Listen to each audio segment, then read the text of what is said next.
This is MD5318, Looking at Music. My name is Jessica Butterworth, student number S1700116. This visual essay will be focusing on subcultural style.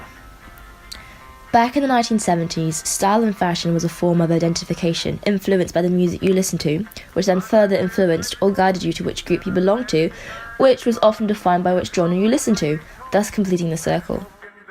For example, there were the Teddy Boys, Northern Soul, Skinheads, and Mods, and Rockers, to name a few.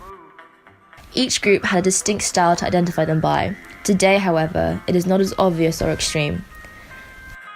Today, people prefer to wear street-style clothing of a simplified subculture fashion. For example, the subculture of hipster, grunge, and punk are often seen in everyday clothing, and also on the front pages of magazines such as The Rolling Stone and Vogue.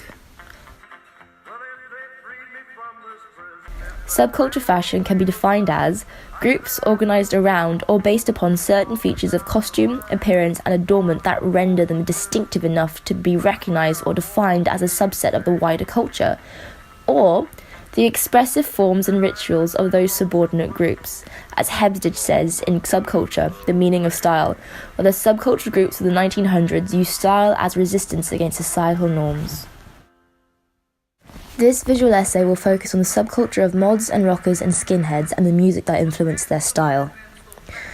Mods and rockers first came about in the early mid-1960s to early 1970s and were an antithetical British youth subculture of Britain. The rockers were motorcyclists, styling leather jackets and heavy boots. Mods were scooter riders, styling tailored clothing and bright colours.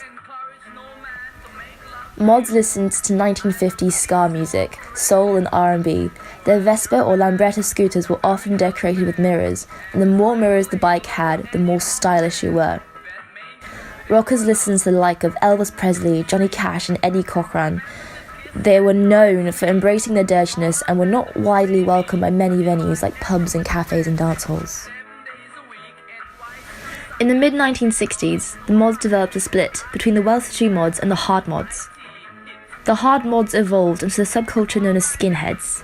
They generally lived in the same impecunious neighbourhoods as the Caribbean immigrants, meaning they were exposed to different cultures and different styles of music, which aided in the development of the skinheads. The combination influenced the skinheads to break away from the mod fashion and developed a style of work boots, short jeans, suspenders and close-cropped hair, which is where the term skinheads was born from. This reflected the working class groups. They bought within the range that they could afford. This fashion identity, in reality, was that they were dressed to kill and represented the merger of black and white on the dance floor and can be seen in today's fashion, but has been simplified to heavy boots and short jeans. Over time, the skinheads' origin of black culture and influence of soul music developed into neo-Nazis and fascism, contradicting their roots, although today there are groups striving to revive their worldwide roots of subculture. Over time, the rockers' music that influenced their fashion never died, but re-emerged in the biker subculture with similarities in the boots, leather jackets and motorcycles. However, the genre of music that influenced this style has been overtaken by the fusion genre that combines elements of punk rock, heavy metal, rock and roll and blues that was all pioneered in the late 1970s and the early 80s, leaving its image to be seen today as stereotypical. However, very much like the rockers, the subculture of bikers are often not welcomed or desired in many places. Due to their image and fashion, much like the rockers, the media twisted their image into one of violence.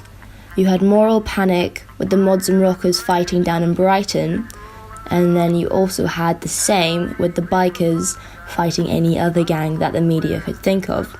In the 1970s, this wasn't exactly true. It was more the media putting the word violence in the title and then the story not correlating. It is similar for the bikers, I believe. In conclusion, no matter what you wear, you are either knowingly or unknowingly representing a style that was influenced by these groups who took inspiration from the music they listened to. The clothes they wore didn't just represent what group they belonged to, but what music they also listened to, making it easier to recognise friends or people with similar interests as you. This is carried on through time, as we were able to identify what genre of music a musician belongs to by their style and the clothes they wear.